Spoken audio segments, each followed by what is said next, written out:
अध्यात्म विज्ञान कोई धर्म या संप्रदाय नहीं है, ये स्पिरिचुअल साइंस है जो कुदरत के कानून पर आधारित है।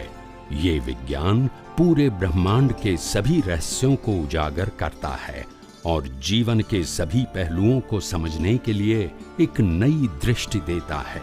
इसी को आर्ट ऑफ विजन कहते हैं, दुनिया को देखने की एक नई दृष्टि, जो अध्यात्म विज्ञानी परम पूज्य स्वामी श्री कमलेशानंद जी के निर्देशन में सनातन सत्य का अनुसंधान कर हमारे जीवन को प्रकाशित करे। जय सच्चिदानंद।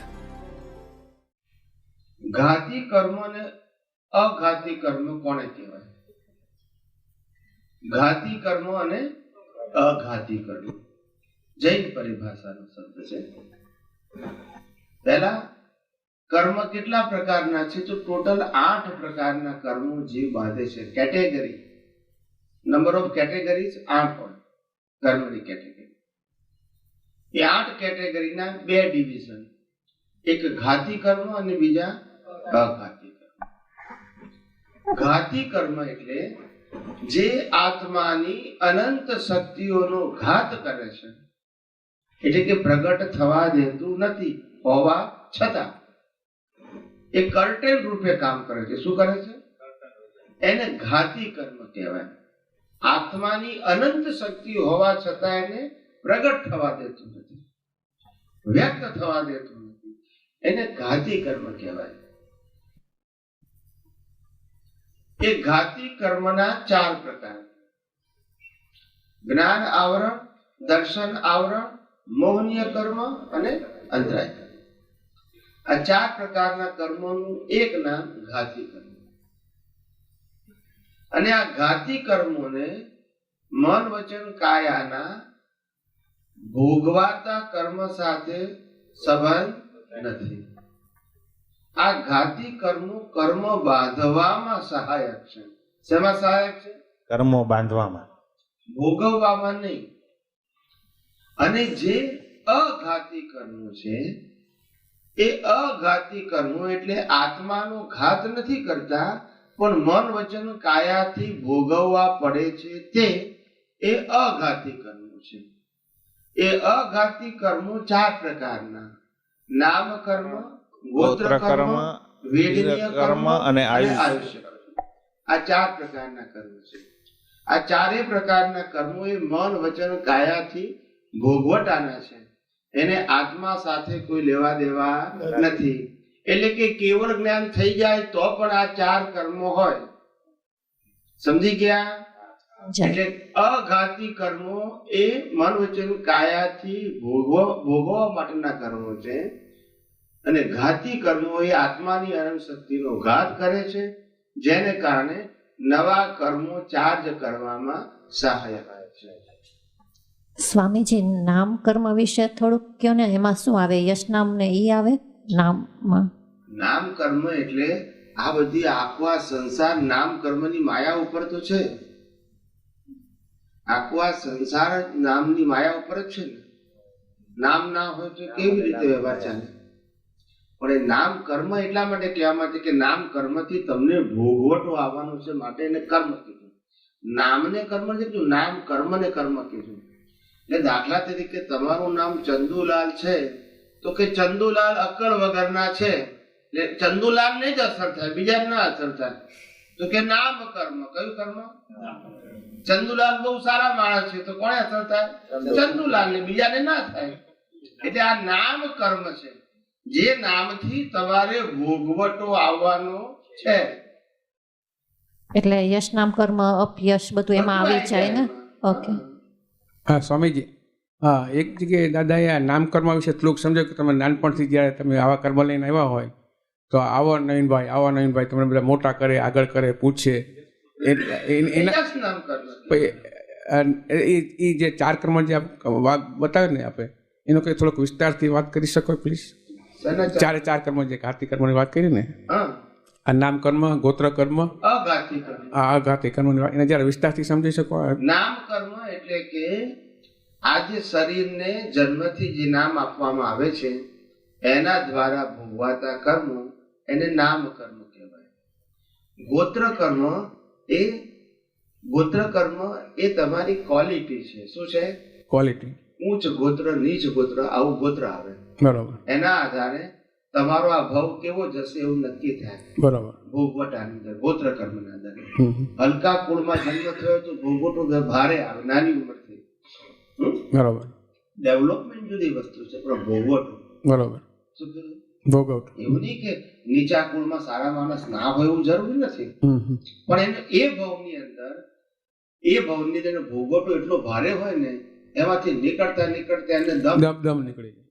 ઉચ્ચ ગોત્રનો તો નીકળતા ઈઝી પડે.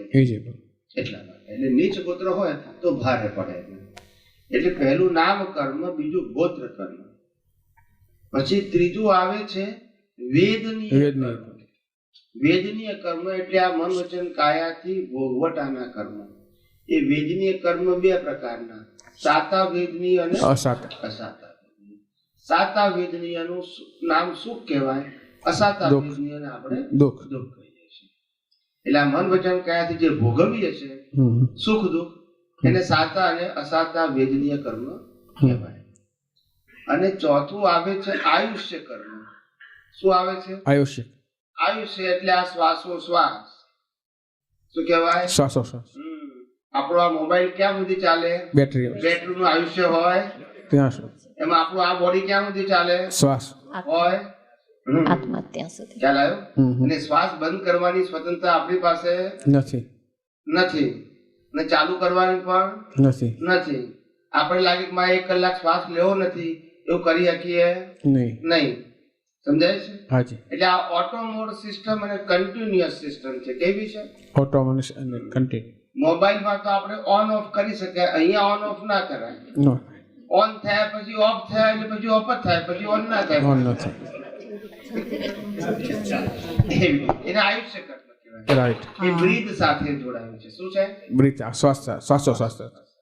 ઓકે.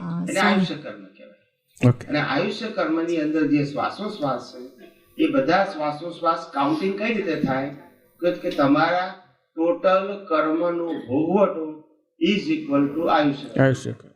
દાખલા તરીકે એક કર્મ ભોગવવા માટે તમારે 50 શ્વાસ જોઈએ, બીજું કર્મ ભોગવવા માટે 500 શ્વાસ જોઈએ, ત્રીજું કર્મ ભોગવવા માટે 5000 શ્વાસ જોઈએ, ચોથું કર્મ ભોગવવા માટે 5 લાખ શ્વાસ જોઈએ. એમ જીવનના જેટલા કર્મો છે એ બધા કર્મોમાં વપરાતા શ્વાસોનો સરવાળો એટલે આયુષ્ય કર્મ.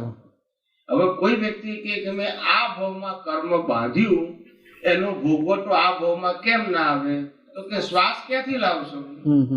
બોલતા નથી બધા. બરાબર છે. બરાબર. સ્વામીજી, એક ક્વેશ્ચન છે. તમે અઘાતીનું બરાબર સમજ્યા, તમે અઘાતી વિશે બરાબર સમજાવ્યું, 4 કર્મ. તો ઘાતીના 4 કર્મ વિશે સમજાવો ને, સ્પેશિયલી અંતરાય કર્મ કેવી રીતે કનેક્ટેડ થાય? ઘાતી કર્મ એ આત્માની અનંત શક્તિનો ઘાત કરે છે. એ અનંત એક 4 પ્રકારના જે ઘાતી કર્મો છે, એમાં પહેલું આવે છે જ્ઞાન આવરણ કર્મ. એ તમારા અનંત જ્ઞાન ઉપર આવરણ લાવે છે. એટલે હોવા છતાંય તમે આ જગતના રિલેટિવ સત્યને જ્ઞાન માનો છો. એ જ્ઞાન આવરણ કહેવાય. શું કહેવાય? દર્શન આવરણ એટલે કે આ જગતને રિલેટિવ સત્યથી જુઓ છો, એ દર્શન આવરણ. ખરેખર આ જગત સનાતન સત્યથી જોવાનું છે, પણ કયા સત્ય જુઓ છો? મારું અને તારું, મેં કર્યું ને તે કર્યું. ખ્યાલ આવ્યો? આ રિલેટિવ સત્યથી જુઓ એટલે દર્શન આવરણ આવે. જ્ઞાન આવરણ આવે એટલે કે તમારા જ્ઞાન ઉપર કયું આવરણ આવે કે હું કોણ છું તે જ તમને ના સમજવા દે. હું શરીર છું એમાંથી બહાર જ ના નીકળવા દે. એ જ્ઞાન આવરણ કહેવાય. અને આ જગત જે દેખાય છે, સમજાય છે, એની અંદર દર્શન આવરણ આવે. દર્શન આવરણ એટલે રિલેટિવ સત્યથી જગતને જોવું, જાણવું, સમજવું, માણવું. એને દર્શન આવરણ કહેવાય. અને ત્રીજું આવે મોહનીય કર્મ. મોહનીય કર્મ એટલે આત્મા પોતે અનંત સુખ વાળો છે એનું ભાન ન વર્તાતા આ 5 ઇન્દ્રિયો અને બુદ્ધિથી જે જગત દેખાય એમાં સુખ લાગવું, માનવું, ભાસવું અને અનુભવવું, એનું નામ મોહનીય કર્મ. એનું નામ મોહનીય કર્મ. અને ચોથું છે અંતરાય કર્મ. અંતરાય કર્મ એટલે શું? આત્માની અનંત શક્તિ હોવા છતાં અનુભવ ના થવું, એનું નામ અંતરાય કર્મ. એ અંતરાય કર્મ એટલે શું? કે આ જગતની વિનાશી શક્તિઓમાં આપણને શક્તિ લાગે. શું લાગે? પણ અવિનાશી શક્તિનો અનુભવ થાય નહીં. એટલે આ જગતમાં માણસ ભટકે છે. કેમ? તો કે વિનાશી શક્તિમાં એને શક્તિ ભાસે છે. શું લાગે છે? હા, આ ખાવું, પીવું, લક્ષ્મી, સાધન, સંપત્તિ, સત્તા, સંબંધો, આ બધું શક્તિ લાગે છે. જ્ઞાની કે એ શક્તિ નથી, એ ભોગવટો છે. શું છે? શક્તિ નથી. ત્યારે બુદ્ધિશાળી કે ના ના સ્વામીજી, પણ પૈસા વગર તો આ સંસાર કેમનો ચાલે? તો મેં કોઈ શ્વાસ વગર ચાલે ને? બોલતા નથી. સ્વામીજી, આપણે આમાંથી બહાર નીકળી શકાય ખરું? અઘાતી કર્મ આપણે ઓછા કરવા હોય એના માટે તો આ વિજ્ઞાન છે ને.